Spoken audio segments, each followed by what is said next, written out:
What's going on, my creative collective? Welcome to your July 21st reading. We are going to hop right on in here and see where this day is headed and where it takes us. See what we can do in terms of any, with the placement that we've got in this for our towers, how we can tend to ourselves and care for ourselves and activate our energy in service to our highest good, right? Spirit, what messages do you have for my daily creatives, please? This one's second. Okay, so I'm going to read this at the end. It says, be fearless. I quite like that. Be fearless, right? She's so cute. She tries to, she play bites. She doesn't actually bite, but she, fakes it. And she's like, oh, I'm going to do it. I'm going to do it. See what I mean? And then she's like, no, I won't. Such a gentle animal. Okay. You want this one? Okay. Oh, which one? Bottom one. What? Can I help you? Okay. Dearest you. Oh, it says, you are not alone. I like that message. Also very true. You never are. Dearest you, there are times you get lost but refuse to see your part in things. Happens to everyone. Something feels familiar but sort of off. If you're feeling confused, it's best to throw away that map you're using, which only lets you navigate based on your past experiences. This isn't what you need right now. Instead, take a deep breath and open to the truth.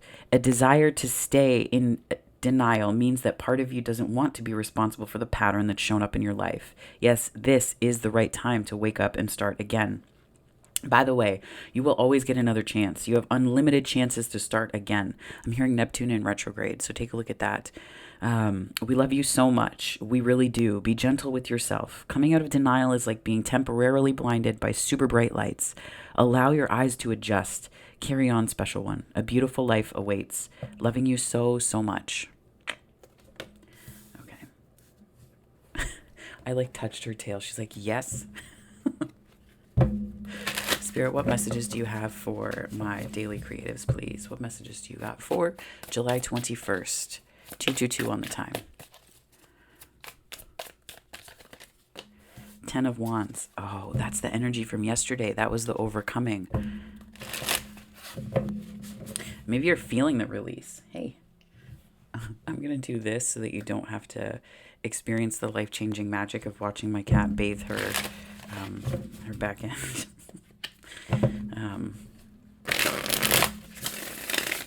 Spirit, what messages do you have for my daily creatives for July 21st, please? Messages for July 21st. So we have the 10 of Wands, the King of Swords, the 7 of Pentacles. I get it. Yeah. I feel like you're willing. You released and you're kind of like, now what? This is, to me, an energy of releasing the frustration. But then it's be careful that you're not signing up for more frustration by being like, now what? I'm clear. Now what? Right? So just be mindful of that. Here, I'll move this back up now that she's done. Okay, there we go. Just so that you can see fully the cards. It's okay. It's all right. I'm just closing the blinds. Okay. Spirit, what messages do you have for my daily creatives, please? July 21st, the moon.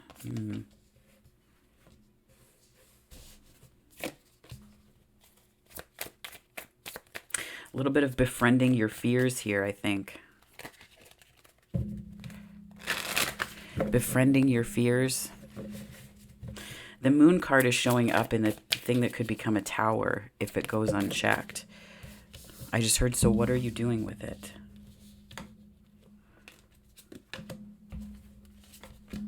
Wow, you're doing a lot with it. You got the 9 of Cups. So we have the 10 of Swords. So this is, again, I get this as being like that. Okay, I did the thing. Now what? But I think that's the energy that you need to sift through and sit with. And I feel like you release the frustration and there is not going to be something that immediately takes its place. This is about befriending the in-between time because there's a lot that's going to come to the surface for you. There's a depth that you're sinking to, that you're sinking to in terms of your own energy, not energetically in terms of positive or negative. This is far more an energy of what could be kind of tower about this is if you believe that there's somebody somewhere else you have to be, if you believe that there's something else you have to be, if you believe that there's somewhere else that you need to be, focusing your energy other than right now. The moon is stuff that's hidden, but it's also psychic energy. So this, to me, this strikes me, and this is, Piscean, and I feel like this is Piscean and Cancerian. Cancerian is more the Chariot, but I feel like this is some Piscean energy, and that Neptune retrograde. It's really about taking away illusions in this time, this pause, right? Like you might feel frustrated, and I get it, because with all of it, whether it's my chart placements or just who I am as a person, there's some times where patience is not like it just feels like this like tug of war where I'm like, okay, I have all these ideas, what do I do with them? Right? Like, okay, I have all this energy, what do I do with it? And sometimes it's not that you need to put the energy somewhere, it's that you just need to listen to what the energy is telling you. So just being in that place. Now the protagonist here, I think that there's something about like, I don't think it's bypassing, but I almost feel like you did the release and you're like, you feel like you're not doing it right. There's some worry that I'm not here. It's not FOMO, but maybe I feel like you maybe feel like you didn't do it right. Like otherwise something would happen, but that's not necessarily how healing works. That might be the formula that we've been taught about manifesting in some way. But I feel like this is a little bit more of that, like you don't have to worry about this stuff in the same way that you think. You don't have to worry about this stuff in the same way you think.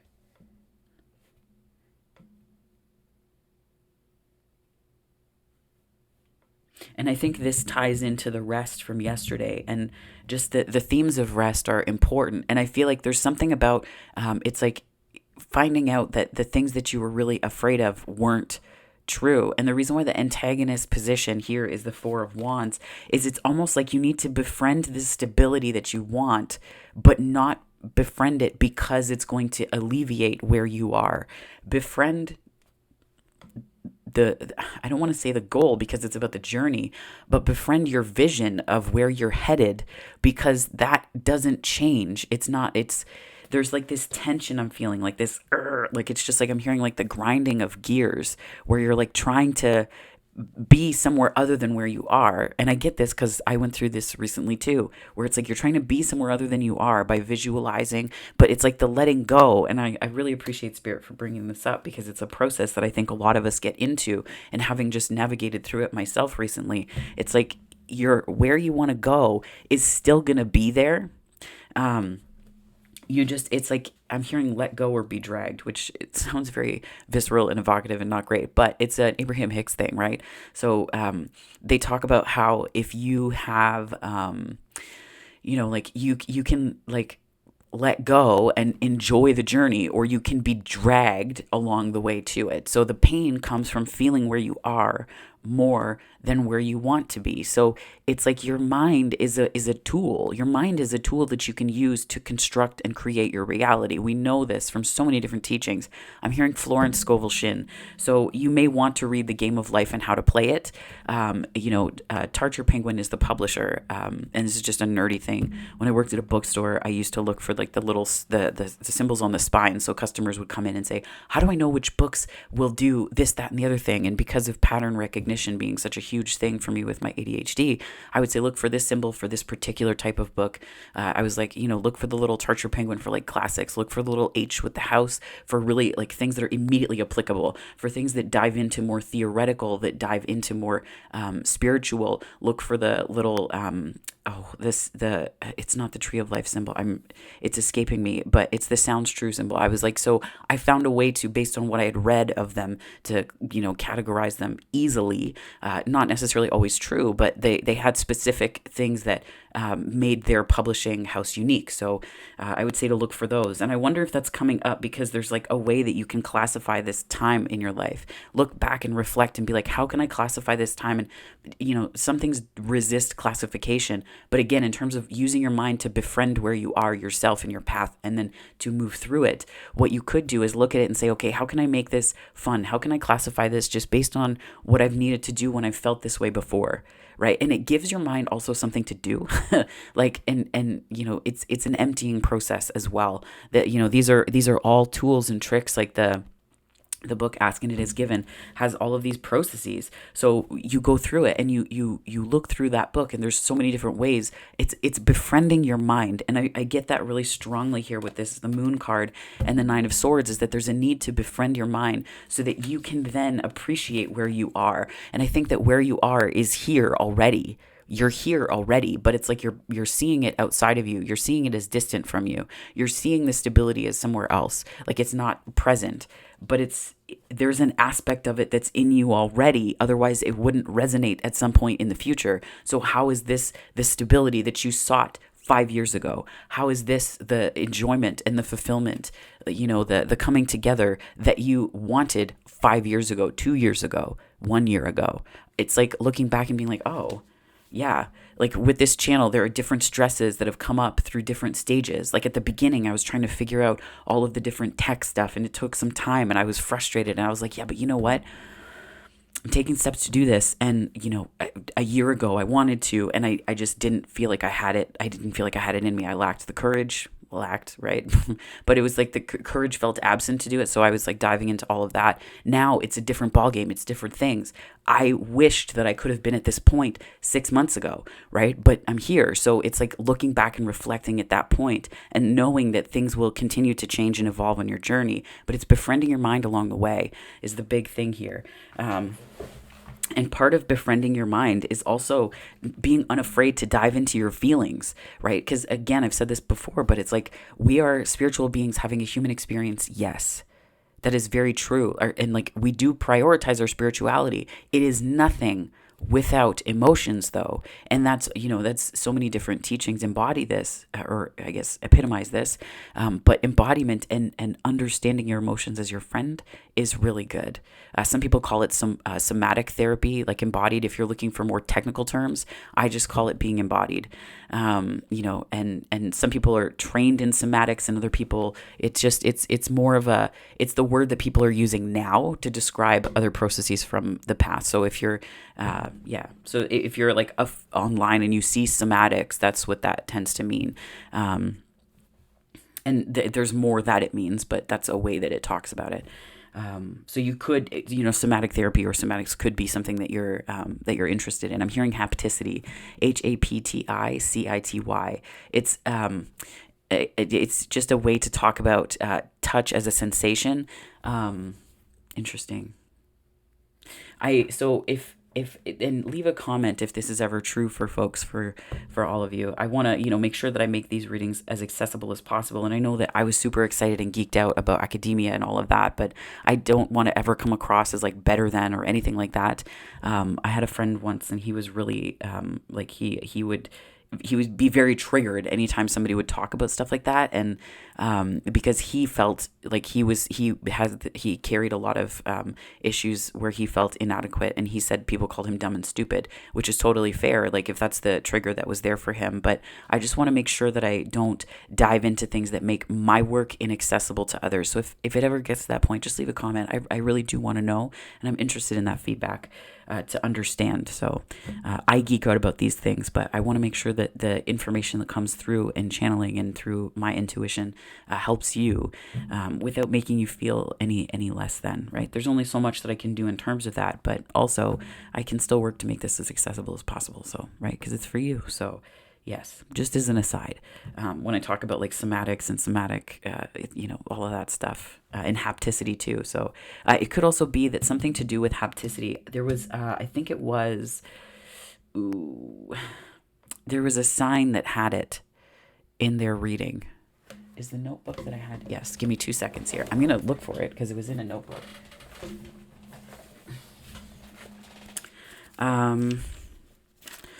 I think it was,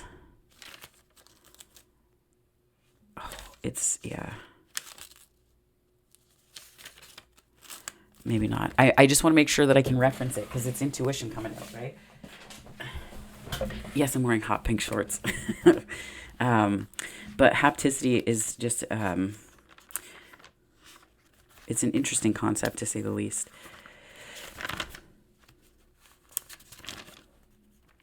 I don't know if I'm going to be able to find it. That's okay, though.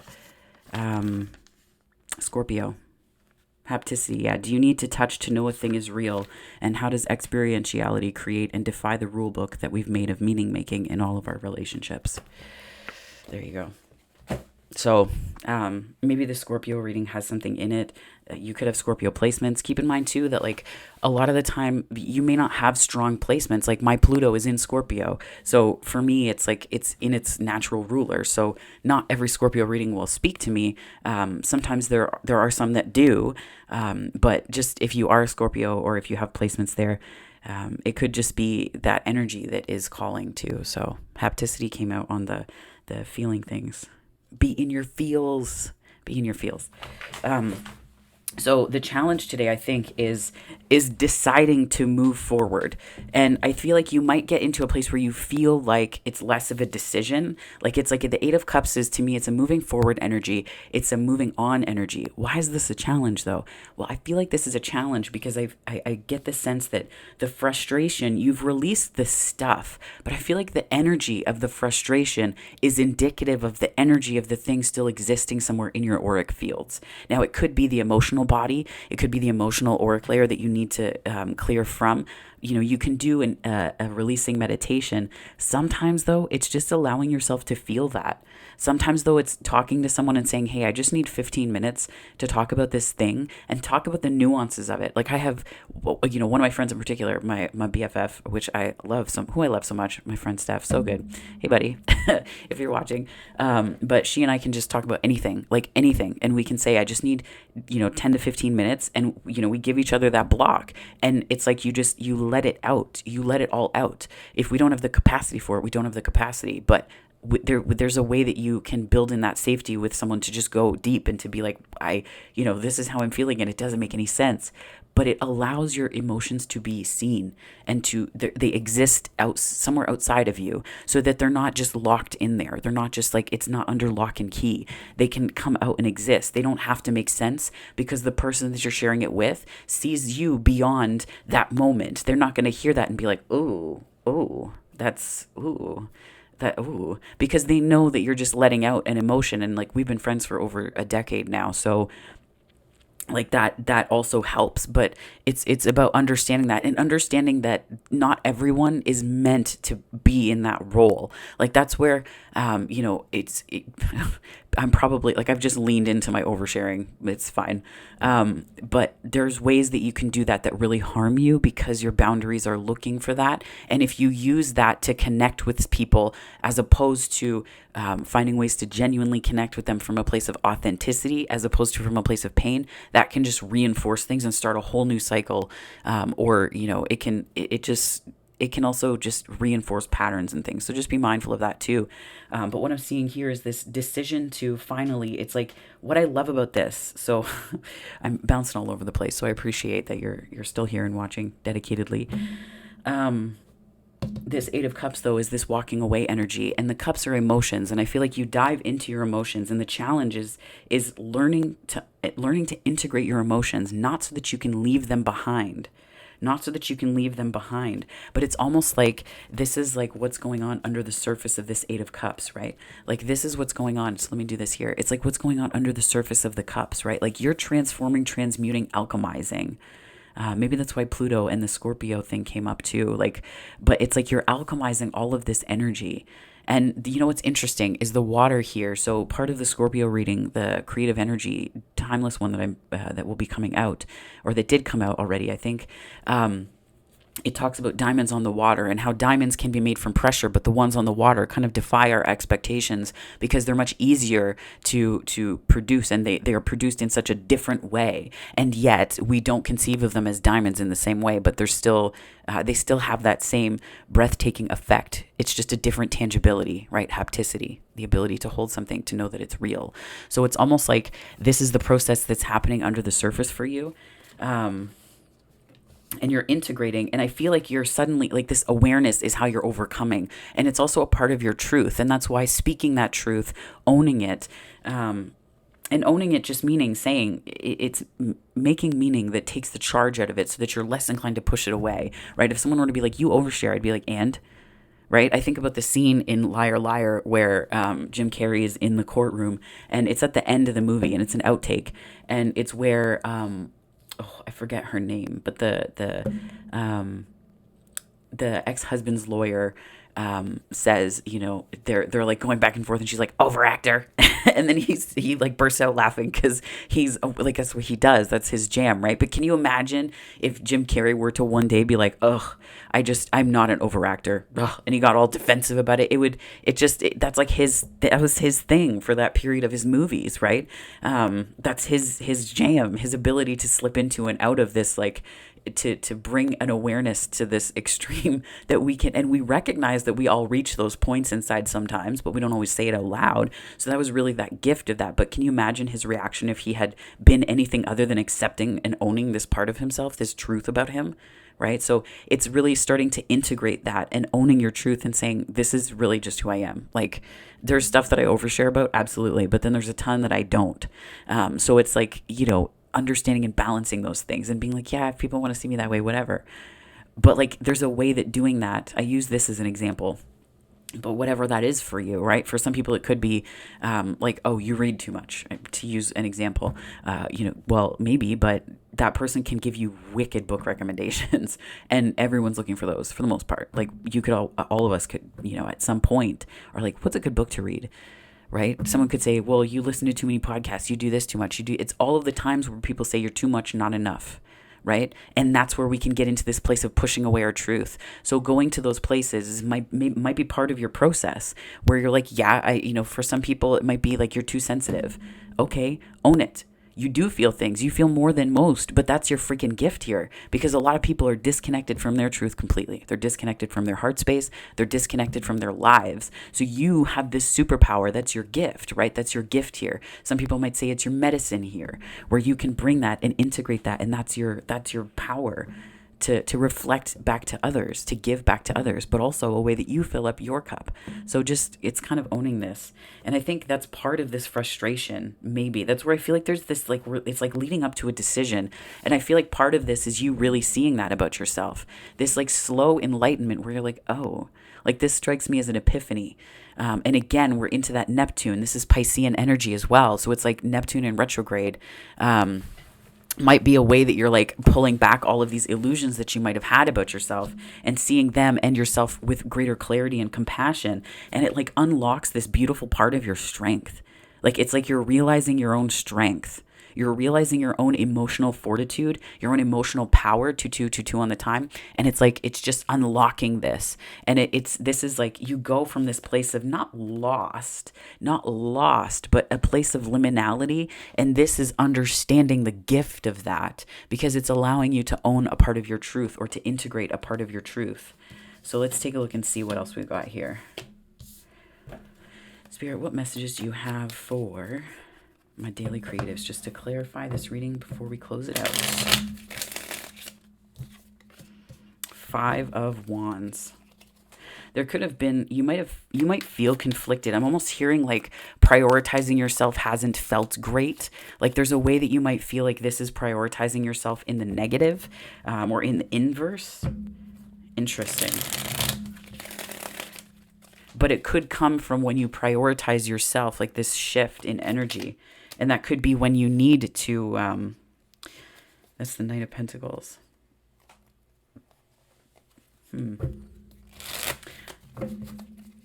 It could come from the place, like whatever it is that you feel most conflicted about, I feel like it's turning into something of significant value to you, because the Knight of Pentacles is also clarifying your Ace of Swords here, and the 8 of Cups and the 10 of Wands. So it's like this clearing that then just like there's a truth, and then there's all this space that you can then fill with this sort of slow movement towards and slow growth of something that's really valuable to you.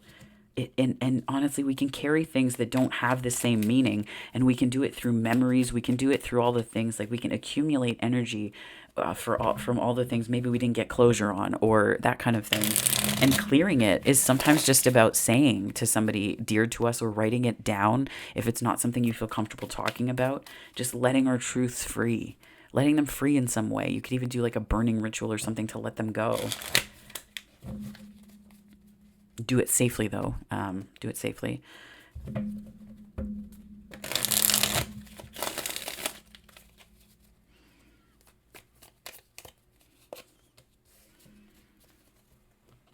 Knight of Cups.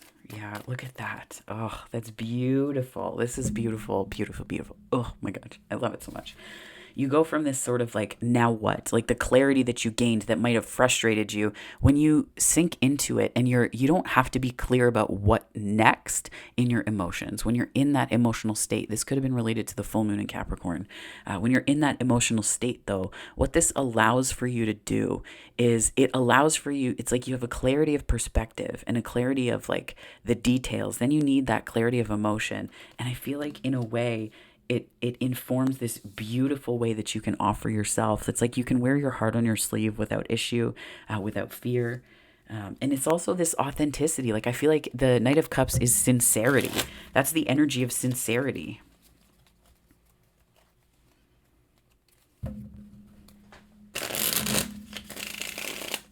Whoa, this one came flying out. Ten of Swords, beautiful. That frustrated energy where you're like waiting, waiting, waiting. It was really doing a number on your energy. It really was. This can just be, this might have been the Ten of Wands or contributed to it. But the beautiful part of it is that the Ten of Swords clarifies the Nine of Swords and the Seven of Pentacles. So this like a bit of impatience, I get that as like an impatience, like, okay, I planted all these seeds. Where's it going? Where's it coming? And you're releasing the thoughts that are kind of placing you in this Nine of Swords. And you're releasing the thoughts that are so directed and focused. Like this is a focused energy, but because it's combined with the Nine of Swords here, I feel like it's like this focused energy that has nowhere to go. Like it has nowhere to go because you're focusing on specific things as opposed to big picture or feelings. Like, how do you want to feel? As opposed to being in the details and looking at a vision board and being like, this is the thing, this is the thing, this is the thing. What quality of relationship do you want? What quality of job do you want? How do you want to feel when you walk through the doors every day? How do you want to feel when you wake up next to a partner? How do you want to feel when you work on a project with somebody? When you get a client? When you have a breakthrough with some kind of personal healing, right? Like those kinds of things are the way that we pull out from the details, because spirit knows a heck of a lot more than we do, right? Thankfully. Oh my gosh. And actually today you'll see a course in creativity that talks a little bit about that in terms of letting go of the details. So check that out if you want. But yeah. This reading is so interesting in the way that the themes come up and speak to one another. I think someone mentioned that in the comments before, and I absolutely agree. Like it totally shows up here. Totally shows up here. Four of Wands and the Hanged Man again. That's really cool. I feel like this is also about seeing, because remember this started as like the antagonist position, the thing that was kind of frustrating you. I feel like you're starting to see it not just clearly, but yourself clearly in the process. I feel like this is changing the way that you see and the way that you comprehend yourself in this whole process. I feel like it's like there's a way, it's not just the perspective shift. Like I feel like this is how it's connected, because you're understanding that where you are is exactly where you need to be. Where you are is exactly where you need to be. So you're thinking that this is stability somewhere out there. This is a situation somewhere out there. But that this is like the shift where the Hanged Man is informing this, removing the illusion that you're anywhere other than where you need to be. Because if that was true, if you needed to be somewhere else, you would be there. And there's something about the peace of the present moment and sitting in that where you're able to just say, okay, I don't have to be anywhere else right now. It's fine. Right? Just take a deep breath spiritually and also physically. Because that's the other thing that can inform this Nine of Swords. If you're doing shallow breathing because you're constantly stressed and you're not taking deep breaths, that can have all of these different effects. And I know that, after some folks, I feel like anxiety is so interesting in the way that it affects the body. So just being mindful of breath, right? Deep breaths. That's what, like I said, I love about running, because it forces me to take deep, deep belly breaths. James Nestor has a book, I think it's called Breath. So strange, right? A book about breathing named Breath. It's weird. Anyways, but take a look at that. That might be a book that will help. That's where I started to learn about breathing through my nose when I was running. I breathe through my nose most of the time, but it helped me to activate that when I was running. But there's so many different tools that you can use for that. But that's one that just popped into my head that I had read through 2020. So, yeah. So let's see here. So we have Be Fearless. Dearest you, sometimes it's wonderful to give, but there are times you might find yourself overgiving. Now might be a good time to check in and see where you might be cutting off the flow of abundance. Let others give to you, even if you are more comfortable being generous and being the giver, the healer, the rescuer. In the art of living, we sometimes overlook an important skill, receiving gracefully and with gratitude without diminishing yourself or trying to deny vulnerability or bringing an agenda of equality to it, which means just like, if you give to me, I'll give to you, right? An agenda of equality. Receiving is hard for some people. Maybe you do not need a this for that in your exchange with others. You are doing good in the world. Let the world give back and support you. Then you can give up the old stories. This is a lot here. Give up the old stories. Then you can give up the old stories that have you convinced that you have to do everything alone with no help. Let your well be filled. We all love you so, so much. Heck yeah. That's a big message here today. And just from yesterday too, the carryover here. So let your well be filled. Let your cup be filled, right? Let your cup be filled. But also understand that it's okay to feel how you're going to feel and befriend where you are. So my darling daily creatives, that is your message for today. If this resonated, please like and subscribe. It helps me to continue to grow this channel. And for those joining from my subscriber base, I so appreciate you. Thank you. There are other ways you can connect with me on the channel. But if this is where we part, I hope that wherever this finds you on the time-space continuum, morning, afternoon, or night, it finds you very, very well, my friends. Take care.